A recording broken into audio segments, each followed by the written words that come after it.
Jai Hind all. I am Vikas Roshan, Assistant Professor AKGEC Ghaziabad. Today I am going to discuss one of the important topic from Constitution of India Law and Engineering.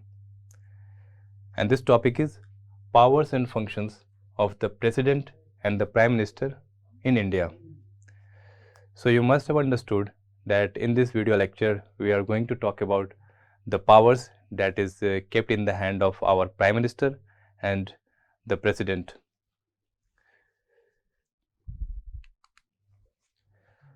So before I start talking about our President's power, I would like to introduce that what does this authority do in our country?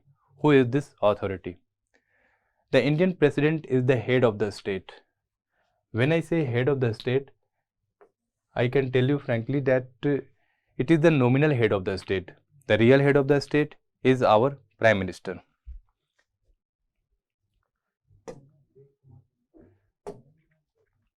So, the President is the nominal head of our country, India. He is the first citizen of India and is the symbol of solidarity, unity and integrity of the nation. So, President is considered to be the citizen of India. He is the first citizen. That means that the more priority is given to our President, at least on paper, and it symbolizes our integrity, unity and solidarity in our country. He is a part of Union Executive along with the Vice President, Prime Ministers, Council of Ministers, Cabinet Ministers and other ministers, and as well as Attorney General of India. So, under the Union Executive, we consider our President along with Vice President, Prime Minister, Council of Ministers and Attorney General of India. So, it is an integral part of Union Executive of our country.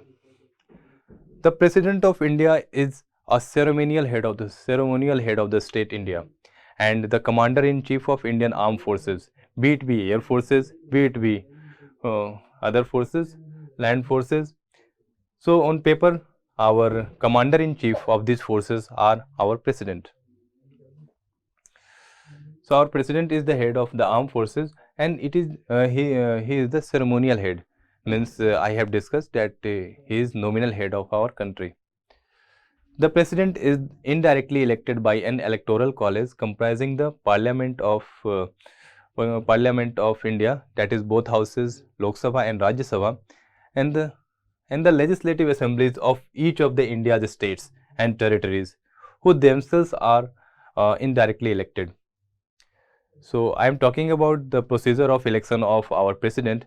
That is a bit a complex process, and in this complex process, the members of Lok Sabha, members of Rajya Sabha and even from states, the representative of states, be it be MLA or MLC, they participate in the election of President. Although the Article 53 of the Constitution of India states that the President can exercise his powers directly or by subordinate authority, with few exceptions, all of the executive powers vested in the President are in practice exercised by the Prime Minister with the help of the Council of Ministers. Means on paper it appears that the President is the strongest personality, strongest authority of our country, but in reality we see that our President act on advice of, on direction of Cabinet Ministers, PM and his team. The President is bound to act on the advice of the Prime Minister and Cabinet as long as the advice is not violating the Constitution. It means that if any situation arises that President is following the instruction of PM or Cabinet that is against the constitutional, that is anti-constitutional, that in that case President can deny to follow that act. Now I would show you some faces and this list shows our presidents so far. You might be knowing the current president, Ms. Draupadi Murmu is there. Thereafter, our first president, Rajendra Prasad, and he is the only president who was elected twice. Then comes Sarpalli Radhakrishnan, and he is the dignitary whose birthday is celebrated as Teachers' Day. Then we can see Zakir Hussain, We can see other leaders like you can see Gyani Jal Singh is there, K.R. Narayanan is there, Subrahmanyam Swamy is there, sorry, and Abdul Kalam is there, Pratibha Patil is there, Pranab Mukherjee, and thereafter Ramnath Kovind. So we see a galaxy of dignitaries got the position of president in our country.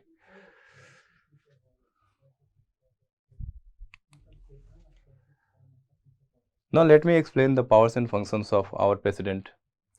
So the powers of functions of our president covers the following point. First of all, I will discuss about executive powers of our president. So under this heading, we would cover that he appoints Attorney General of India, AGI, Comptroller and Auditor General of India, CAG, Chief Election Commissioner, and other election commissioners, Chairman and members of the Union Public Service Commission, State Governors, Finance Commission of India, Chairman and members included, National Commissions of Scheduled Castes, Scheduled Tribes, and other backward interstate councils. He can declare any area as scheduled area and has powers with respect to the administration of such scheduled areas and the tribal areas. It means we see that our president is strong enough that cares about CAG, cares about Chief Election Commissioner. Thereafter, election commissioner is also recruited. Also, the oath process is taken by our president. As far as Attorney General is concerned, it is the authority that takes care of all the legal issues against the government of India. So all these strong authorities are what I say. You can say that they take their position with the help of our president. And apart from that, president takes part in many other takes part actively in many other commissions like Finance Commission, thereafter National Commission on Scheduled Castes, Scheduled Tribes, and the interstate councils. These all things are headed. These all bodies are headed by our president. Coming to legislative powers of our president. Our president summons or postpones parliament and dissolves the Lok Sabha. He summons a joint sitting of Lok Sabha and Rajya Sabha in case of deadlock. Means our president can postpone a parliament, can dissolve the Lok Sabha, he can summon the Lok Sabha, and sometimes when certain situation arises where both ruling party and opposition are in stiff fight, are stuck in a deadlock, in that situation our president play a role in order to remove the deadlock. He addresses the Indian Parliament at the commencement of the first session at every general election. We see that once elections are held, our president comes and thereafter he play the role of helping members of parliament, members of ministers, various ministers, members of ruling party to take oath and start their ruling in the country. So our president does the same after every general election. The president appoints a speaker, deputy speakers of Lok Sabha, and chairman or deputy chairman of Rajya Sabha when the seats fall vacant. In case any seat is vacant, then our president appoints a speaker or deputy speaker in Lok Sabha, even deputy chairman of Rajya Sabha. So these work or these functions are held in the hand of our president. We know that he nominates 12 members of Rajya Sabha. In Rajya Sabha, 12 members are given to those people who are dignitaries in in any facet of life. They could be musician, they could be good at games. So 12 members are nominated by our president on the advice of course, PM and his cabinet, and thereafter they are inducted in the team of Rajya Sabha. He consults Election Commission of India on question of disqualification of MPs.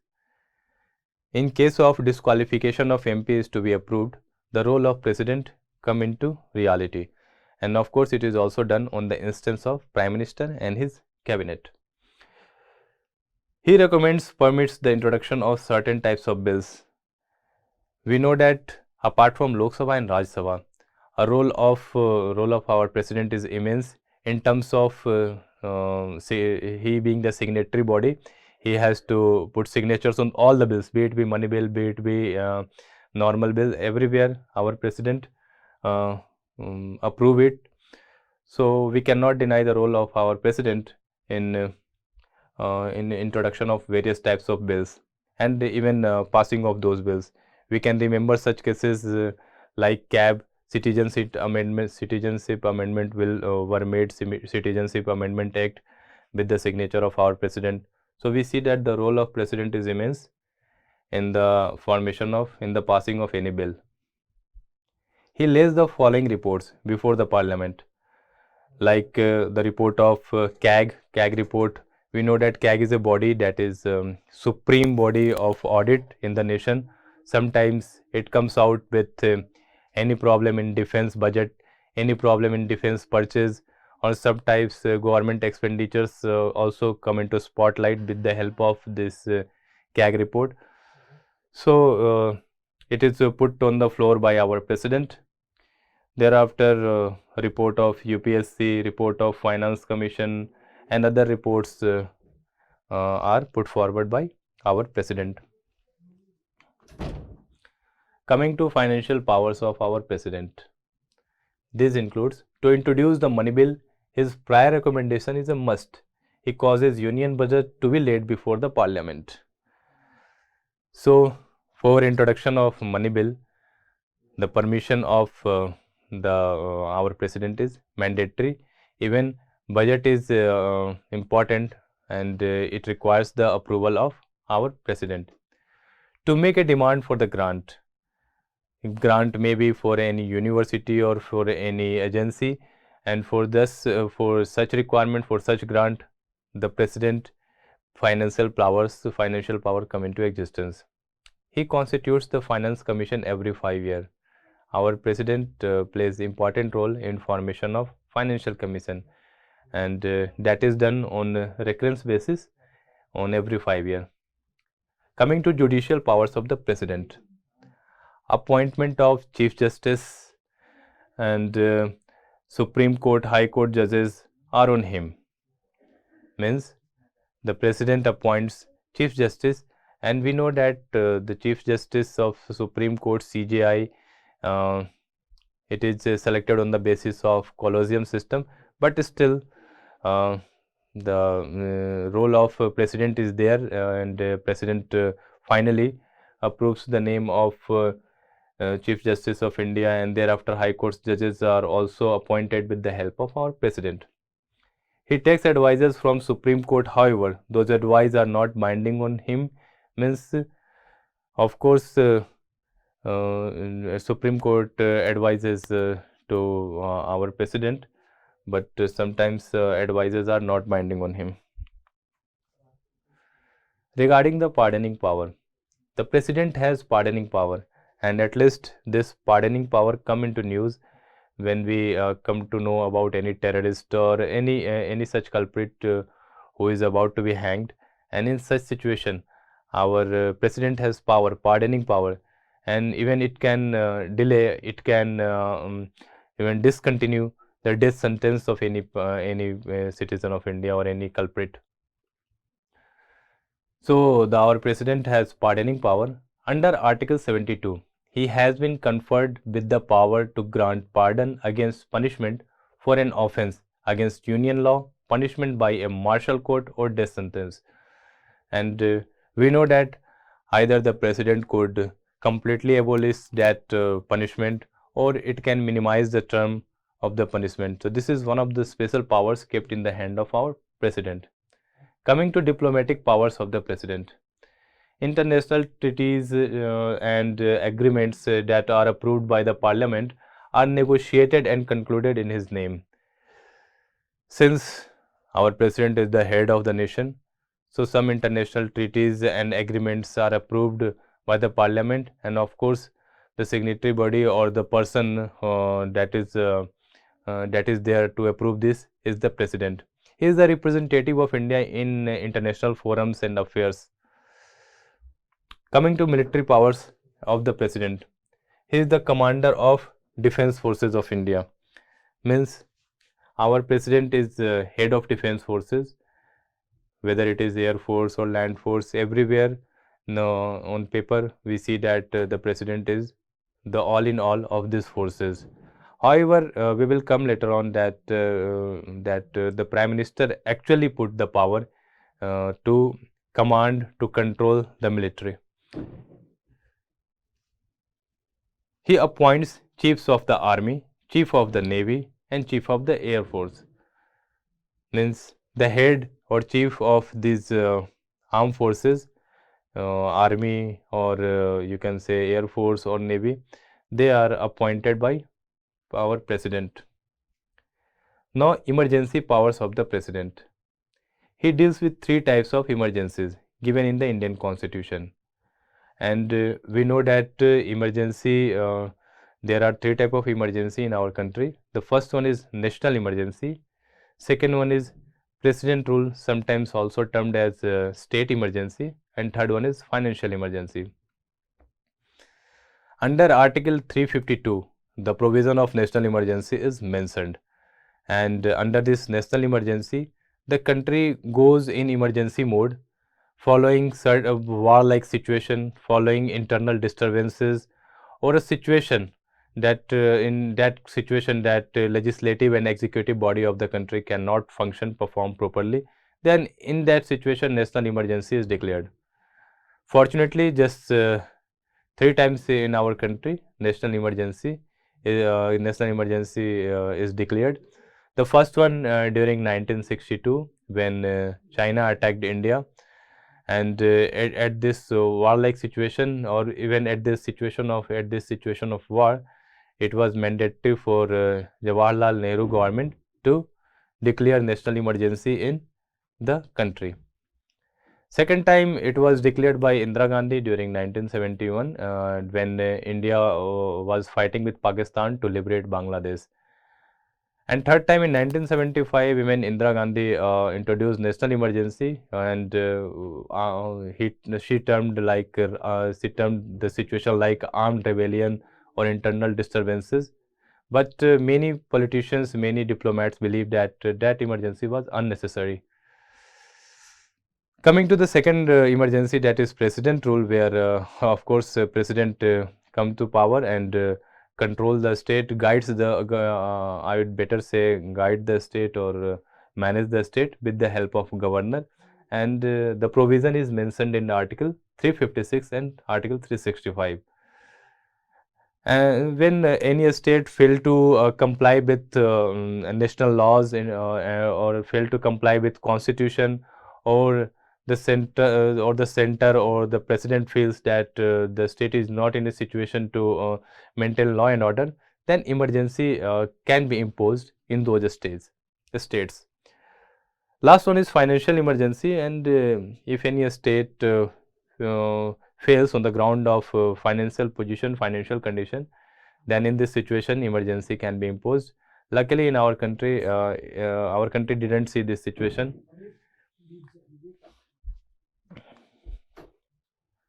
Now, after talking about the rights, after talking about the powers and functions of our president, now I am going to discuss about power and functions of our prime minister. As we talked about earlier, that the president is head on paper, but the president is nominal head. We have seen that he appoints lots of heads of various Indian agencies, but still we have also seen that the president does so on the instruction of prime minister and his team. Now let me discuss the powers and function of the real head of the country, and that is the prime minister. So the prime minister is the Prime Minister of India is the leader of the executive of the government of India, and he is not the nominal head, rather the prime minister is the real head of the nation. He is the chief advisor to the President of India and head of Union Council of Ministers. So the Prime Minister in a parliamentary system like India is the head of the country. Apart from that, he is the head of the government and he is head of the minister council, Union Council of Ministers. They can be a member, the Prime Minister can be the member of any of the two houses of the parliament, whether it is Lok Sabha or Rajya Sabha. We had seen that in past, our Prime Minister Manmohan Singh came from Rajya Sabha. It is mentioned in Article 75 of the Indian Constitution that there would be a Prime Minister of the country who would be appointed by the President and chosen by the people of India through general elections. As per the Article 75, we know that we people elect our Prime Ministers and we take help of adult franchise for electing our Prime Minister, and Prime Minister of the country that is appointed by the President, but of course only those person can be made Prime Minister who is the head of the ruling party, who is the head of the party that form the government, or who is the head of the Council of Ministers. And the party who wins the general election is in the commanding position, and any member, any leading member, any leader from that ruling party can become the Prime Minister. He is thus the people representative. Our PM is the people's representative. He represents the people on behalf of all the ruling party. The Prime Minister is the head of the cabinet. He, along with the Council of Ministers, form the executive powers at the center. Means the execution, we know that in any democracy like India, there are few pillars like executive body, thereafter legislative body. We see that judiciary is also an important body, important pillar of democracy. And the fourth pillar is the press. If the press is free, press is powerful, the nation would be more democratic and more strong. Prime Minister is the head of the cabinet and he, along with the Council of Ministers, forms the executive power at the center. So the executive power is executed by Prime Minister and his cabinet. The President of India is just the nominal head, as we have been talking rather, but our Prime Minister is not the nominal head, while he is the while the main powers are vested in the PM of India, the Prime Minister of India. So the real head is the Prime Minister. In short, while the President is referred to as the head of the state, the Prime Minister is called head of the government, head of the country. Let me explore some more things, but before that I would like to show you a picture that will help you to know that who all Prime Ministers actually shown paths to our nation, starting with Jawaharlal Nehru, and he was the first Prime Minister of India, and from 1975 from 1947 to 1964 he was the Prime Minister of our country, and he was elected Prime Minister thrice. Then comes when Pandit Jawaharlal Nehru died, then for 13 days Gulzarilal Nanda were selected for the PM, interim PM we can say. He was not the real PM, interim PM. Then came Lal Bahadur Shastri. Again, after the demise of Lal Bahadur Shastri during Tashkent agreement, we found that again Gulzarilal Nanda came for 13 days. Thereafter again Indira Gandhi came, again she was the daughter of Jawaharlal Nehru, and she took office, Prime Minister office in 1966, and thereafter after her demise in 1977, she came out of the office in 1977. Then we found that Morarji Desai, first non-Congress Prime Minister, came to this position, came to the chair of PM. Morarji Desai, he was from Janta. He was from Janta Party. Thereafter, Chaudhary Charan Singh came, but both of them could not complete the whole term. Then again Indira Gandhi came to power, and after her assassination in 1984, her son Rajiv Gandhi took the power. Thereafter, again non-Congress Prime Minister came to power, Vishwanath Singh, and he was from Janata Dal. Even he could not complete the whole term. Thereafter, Samajwadi Party leader Chandrasekhar came to power, and then P.V. Narasimha Rao came to power, and he was from Congress, and we know him for his liberalization policy during his regime. Then Finance Minister Manmohan Singh came up with liberalization, privatization and globalization like popular strategy for Indian development. And then Atal Bihari Vajpayee came for a short term, and again we saw the rise of local party leaders like H.D. Deve Gowda came to power from Janata Dal. Then Indra Kumar Gujral came to power, and then again Atal Bihari Vajpayee came to power for almost 6 years, and thereafter 2 terms were enjoyed by our ex-Prime Minister Manmohan Singh, who was from Congress, and then our current PM is there, Narendra Modi ji there, and he is successfully following or he is in his second terms, that is about to be over in coming to 1 or 2 years. So these were the list of our PM, and we thankfully give credit to their policies that India is progressing by leaps and bounds. Now let me come to the main features of PM, main functions of PM, in fact, functions and powers. The Prime Minister is the leader of executive of the government of India, and the Prime Minister is the chief advisor of the President as well, as we talked. Let me discuss the functions. The Prime Minister recommends the name of member of his team to appoint as a minister. Since Prime Minister, as the name reveals, that he is the prime or is the chief or he is the main minister, that will decide about the names or companions that will help him to do the executive work in the nation. Prime Minister determines which department will be given to which minister. Means the PM decide that what portfolio will be given to which people, which one, who one, in fact.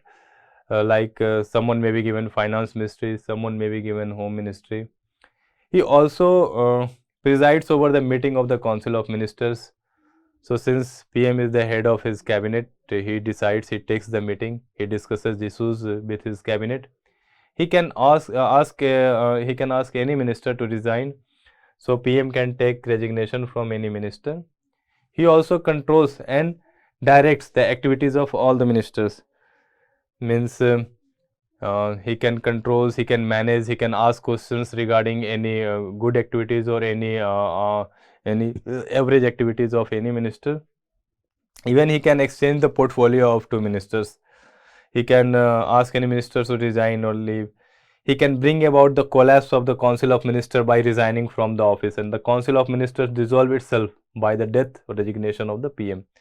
So since the PM is the supreme power of the cabinet of the ruling party, once he resigns, he recommends President to dissolve the assembly.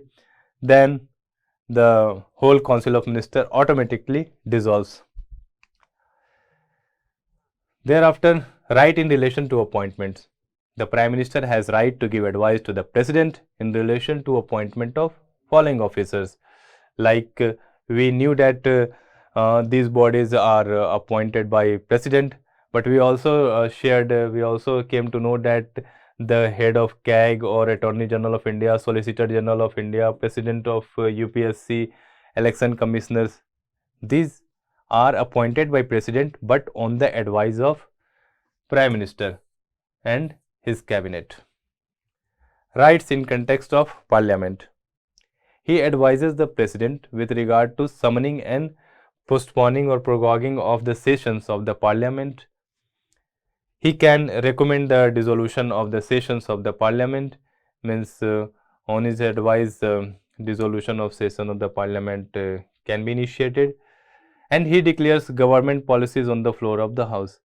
He can also declares government policies on the floor of House.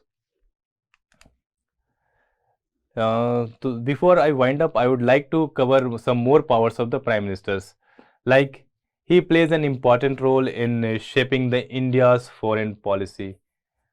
In foreign policy is the key of any nation, and since in this era our foreign policy is supposed to be one of the best foreign policy in the world, and the Prime Minister and his team, particularly the foreign minister, takes care that what would be the foreign relation of India, what would be the foreign policy of India, how India would behave with China, how India would behave with Pakistan and other nations.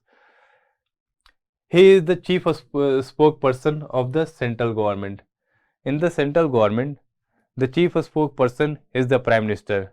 You must have seen in the parliament sometimes the leaders of opposition ask from our PM Modi to explain things that why something wrong is happening in any part of the country, why the PM is silent on certain issues. Since the PM is the chief spokesperson, so that's why sometimes questions are asked from him too.